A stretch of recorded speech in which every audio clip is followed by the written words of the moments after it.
नमस्कार, आप देख रहे हैं इंडिया टीवी। आपके साथ मैं हूं मीनाक्षी जोशी। कैबिनेट के 1 दर्जन मंत्रियों का जमावड़ा, खुद प्रधानमंत्री मोदी का 3 दिन का प्रोग्राम, सभी पार्टियों का वॉर रूम और मीडिया सेंटर, रोड शो, रैलियों का रैला। आखिर ऐसा क्या है काशी में? यूपी चुनाव का पूरा एक्शन सिमट कर काशी पर ही केंद्रित हो गया है। आखिर ऐसा क्यों है कि काशी बन गई है सत्ता और सियासत का कंट्रोल रूम? आपको दिखाते हैं कैसे काशी को जीतने के लिए सभी पार्टियों ने अपनी पूरी ताकत झोंक दी है, कैसे काशी बन गई है चुनावी कंट्रोल रूम। काशी में मेगा रोड शो करने वाले प्रधानमंत्री मोदी 3 दिन इसी धरती पर गुजारने वाले हैं। इतना ही नहीं, मोदी सरकार के 1 दर्जन मंत्री भी सोमवार तक के लिए काशी में ही डेरा डाले हुए हैं। बीजेपी का इलेक्शन हेडक्वार्टर अब लखनऊ से काशी शिफ्ट हो गया है। पार्टी के राष्ट्रीय अध्यक्ष अमित शाह यहाँ मोर्चा संभाले हुए हैं। राहुल और अखिलेश ने आज काशी में 8 किलोमीटर लंबा रोड शो किया है। कांग्रेस एसपी के इस मल्टी स्टारर शो में डिंपल भी शरीक हुई हैं।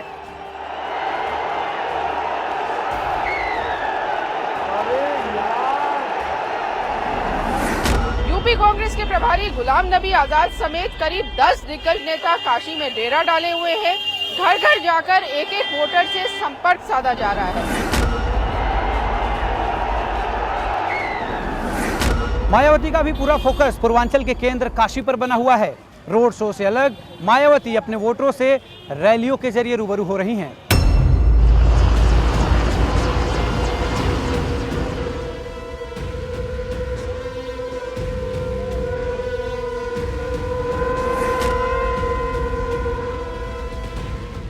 झंडों से ढकी जमीन, नारों से गूंजता आसमान,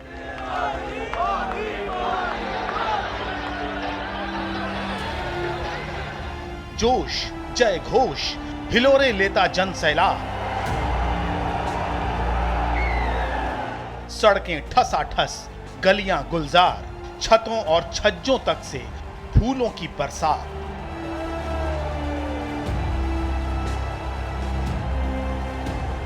यह विहंगम तस्वीर है काशी की,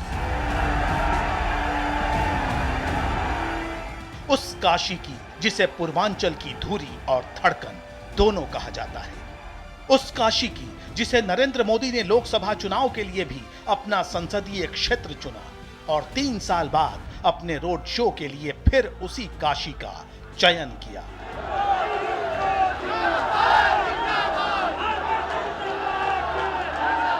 इसी काशी से हो रही है चुनावी चक्रव्यूह का 7वां और आखिरी द्वार भेदने की जोर आजमाइश।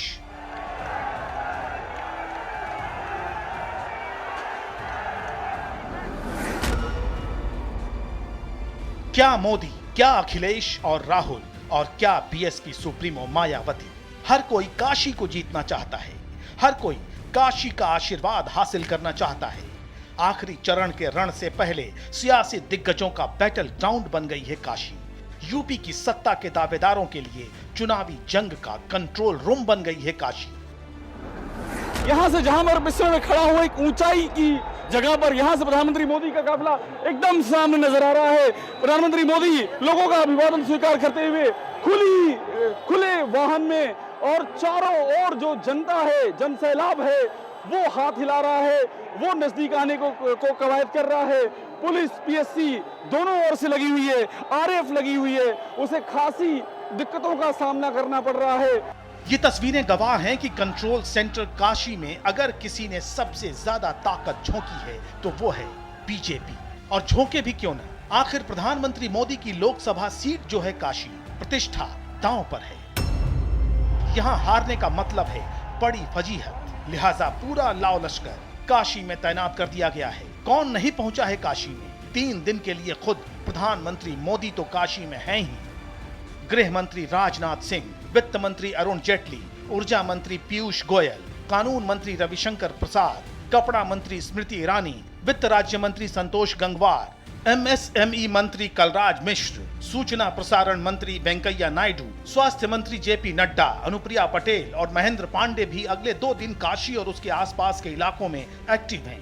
ये बनारस के गुलाब बाग में बीजेपी का क्षेत्रीय कार्यालय है। इसको हम बीजेपी का कंट्रोल रूम कह सकते हैं। यहीं से पूरी प्लानिंग की जा रही है कि कौन सा नेता किस क्षेत्र में जाएगा और सिर्फ बनारस ही नहीं पूरे पूर्वांचल में कितनी सभाओं को संबोधित करेगा, कार्यकर्ता कितने होंगे, बूथवार डिटेल जो है वो यहीं पर जुटाए जा रहे हैं। आने वाले दिनों के कार्यक्रमों की पूरी रूपरेखा यहाँ तैयार की जा रही है। जो फीडबैक आ रहा है उसके लिए भी यहाँ एक अलग से सिस्टम बनाया गया है। सोशल मीडिया का पूरा सेटअप यहाँ पर है। कुल मिलाकर के जो ये गुलाब बाग का बीजेपी का कंट्रोल रूम है, इसके जरिए सिर्फ बनारस को नहीं बल्कि पूरे पूर्वांचल को मथने और बीजेपी मैत करने की कवायद पूरे जोरों पर है।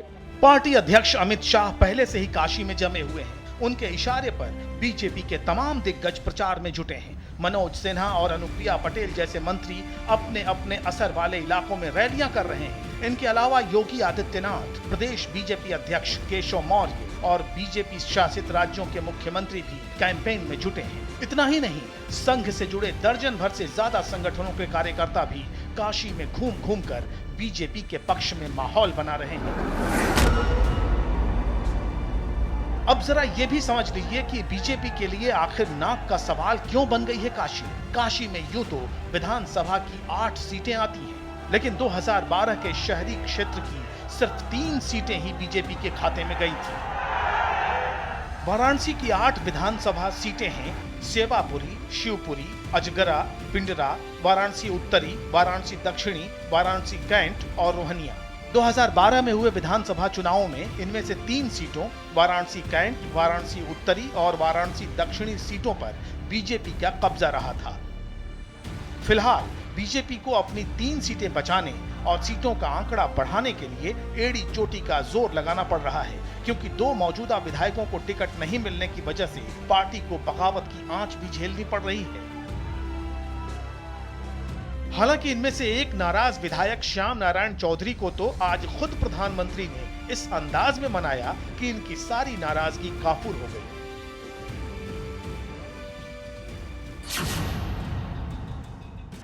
अब जरा कंट्रोल रूम काशी में चुनावी चैलेंज की इस तस्वीर पर नजर डालिए। बस की छत पर सवार होकर समर्थकों का जोश बढ़ा रहे हैं यूपी के लड़के राहुल और अखिलेश यादव। बस का नाम है यूपी विजय रथ। कांग्रेस और समाजवादी पार्टी के इस विजय रथ पर अखिलेश की पत्नी डिंपल भी सवार है। समाजवादी पार्टी और कांग्रेस गठबंधन ने भी अपनी ताकत दिखाने की। यहाँ देखिए नीचे के हिस्से में जो तमाम कांग्रेस के दिग्गज नेता हैं, राज बब्बर समेत वो तमाम नेता यहाँ दिखाई दे रहे हैं। और ये रोड शो अब धीरे धीरे शहर के अलग अलग हिस्सों से आगे बढ़ता हुआ फूलों की बारिश हो रही है। मोदी और मायावती की ताकत को काउंटर करने के लिए राहुल और अखिलेश का भी पूरा फोकस इस वक्त काशी पर ही है। बीजेपी की ही तर्ज पर कांग्रेस ने भी अपने नेताओं का पूरा जत्था काशी के रण क्षेत्र में उतार दिया है। यूपी में कांग्रेस के प्रभारी गुलाम नबी आजाद, यूपी कांग्रेस कमेटी के चीफ राज बब्बर, राजस्थान के पूर्व सीएम अशोक गहलोत, कांग्रेस सांसद प्रमोद तिवारी के अलावा पीएल पुनिया, प्रदीप माथुर, अन्नू टंडन, मुकुल वासनिक और राजीव शुक्ला जैसे नेता काशी में कैंप किए हुए हैं। सड़क पर राहुल और अखिलेश की जोड़ी रोड शो के जरिए मोदी के मेगा शो को टक्कर देने की कोशिश कर रही है और पर्दे के पीछे समाजवादी पार्टी के रणनीतिकार सक्रिय हैं।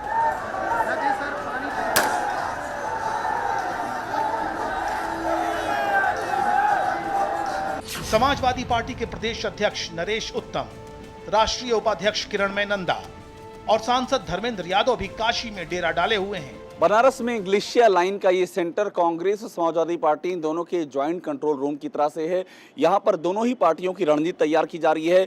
बनारस में जो कांग्रेस और समाजवादी पार्टी के कैंडिडेट लड़ रहे हैं उनके प्रचार प्रसार से लेकर के जो स्टार प्रचारक आते हैं उनके प्रचार के कार्यक्रम, और दूसरी बड़ी बात यह है कि जो छोटी छोटी सभाएं हो रही हैं बूथ लेवल पर जो संयोजन चल रहा है वो यहीं से चल रहा है। सोशल मीडिया में जो चीज़ें अपडेट की जा रही हैं उसकी भी पूरी जानकारी आंकड़े यहीं इकट्ठा किए जा रहे हैं। जो बड़े कांग्रेस के बड़े नेता राज बब्बर से लेकर गुलाम नबी आज़ाद, यहाँ पर मीडिया को एड्रेस करने के का भी पूरा इंतजाम किया गया। और देखिए यहाँ पर राहुल गांधी की भी तस्वीर है, अखिलेश यादव की भी तस्वीर है और साफ लिखा हुआ है भारतीय राष्ट्रीय Congress Samajwadi party media centre. यानी कि दोनों ही पार्टियों ने बनारस में एक साथ अपनी पूरी स्ट्रेटजी को परवान चढ़ाने की कवायद दोनों ही पार्टियां कर रही हैं। और उसके पीछे की सोच ये है कि लड़ाई बीजेपी के साथ कांटे में है तो कहीं भी आपस में कोई किसी तरह का विभेद सामने ना आने पाए। मायावती रोड शो से ज्यादा अपने वोटरों से सीधी बात करने में भरोसा कर रही हैं। काशी के रण में मायावती भी धड़ाधड़ रैलियां कर रही हैं। बनारस में अपनी पूरी केंद्र की सरकार की पूरी ताकत यहाँ क्यों ना लगा दे, पूरे मंत्रियों की फौज यहाँ पर क्यों ना लगा दे, तो भी इस बार ये लोग इस चुनाव में अपना बेहतर रिजल्ट नहीं दिखा पाएंगे। मायावती की सेना भी काशी की आवाम को लुभाने में दिन रात जुटी है। राज्यसभा सांसद एससी मिश्रा, एमएलसी नसीमुद्दीन सिद्दीकी, सांसद सिद्धार्थ अशोक, सांसद मुनकाद अली, विधायक इंद्रजीत सरोज मायावती के निर्देश पर काशी में बीएसपी की जमीन मजबूत कर रहे हैं। सूत्रों की माने तो मुस्लिम और सवर्ण जातियों वाले नेताओं की टीम उन 10 रिजर्व सीटों पर खास तवज्जो दे रही है जहां पिछली बार बीएसपी की परफॉर्मेंस अच्छी नहीं थी। इन 3 तस्वीरों को देखकर यूपी के दंगल में काशी की अहमियत का अंदाजा लगाया जा सकता है। बीजेपी हो या बीएसपी, कांग्रेस हो या समाजवादी पार्टी, हर किसी को लगता है कि काशी सध गई तो सब सध गया। यही वजह है कि यूपी का सियासी कंट्रोल रूम बन चुकी काशी में शक्ति प्रदर्शन चरम पर है। और इसका साइड इफेक्ट यह है कि शहर के सारे होटल, सारे रेस्टोरेंट, सारे छोटे मोटे गेस्ट हाउस तक में पांव रखने की जगह तक नहीं बची है। आलम यह है कि काशी के 25 बड़े होटलों में एक भी रूम खाली नहीं है। 225 छोटी कैटेगरी के होटल भी तकरीबन फुल हो चुके हैं। नगर क्षेत्र में 90 गेस्ट हाउस सियासी मेहमानों से अटे पड़े हैं। 190 मीडियम लेवल के होटल और लॉज भर चुके हैं। शहर के करीब 700 गेस्ट हाउसेज में भी जगह नहीं बची है। काशी में ऑपरेट करने वाली करीब 700 ट्रैवल एजेंसियों पर भारी दबाव है। चुनाव प्रचार की वजह से 7000 से ज्यादा गाड़ियां बुक हो चुकी हैं। काशी समेत यूपी के 7 जिलों की 40 विधानसभा सीटों पर 8 मार्च को वोटिंग होनी है। आखिरी चरण के रण से पहले सभी सियासी दलों ने काशी में अपनी पूरी ताकत झोंक दी है। देखना यह है कि 11 मार्च को काशी का आशीर्वाद किसे मिलता है और कितना मिलता है। अभिषेक उपाध्याय, नीतीश चंद्र और अश्विनी पांडे के साथ वाराणसी से रुचि कुमार की रिपोर्ट। प्रधानमंत्री नरेंद्र मोदी ने आज काशी की सड़कों पर 12 किलोमीटर लंबा रोड शो किया। रोड शो के दौरान खुद पीएम भी लोगों पर फूलों की बरसात कर रहे थे। इसी बीच एक खास नजारा दिखाई दिया। पीएम मोदी का रोड शो जब मदनपुरा इलाके से गुजर रहा था, उस वक्त एक मुस्लिम शख्स ने उन्हें गुलदस्ता और शॉल भेंट करना चाहा। पीएम ने अपने सिक्योरिटी में लगे एसपीजी जवानों से इशारा किया और उस शख्स का गुलदस्ता मंगवा लिया। एसपीजी जवान शॉल नहीं ला पाए। इसके बाद उस शख्स ने सफेद शॉल को पीएम की तरफ उछाल दिया। पीएम ने शॉल को अपने माथे से लगा लिया। शॉल देने वाले की पहचान सरदार हाजी मुख्तार अहमद के तौर पर हुई है।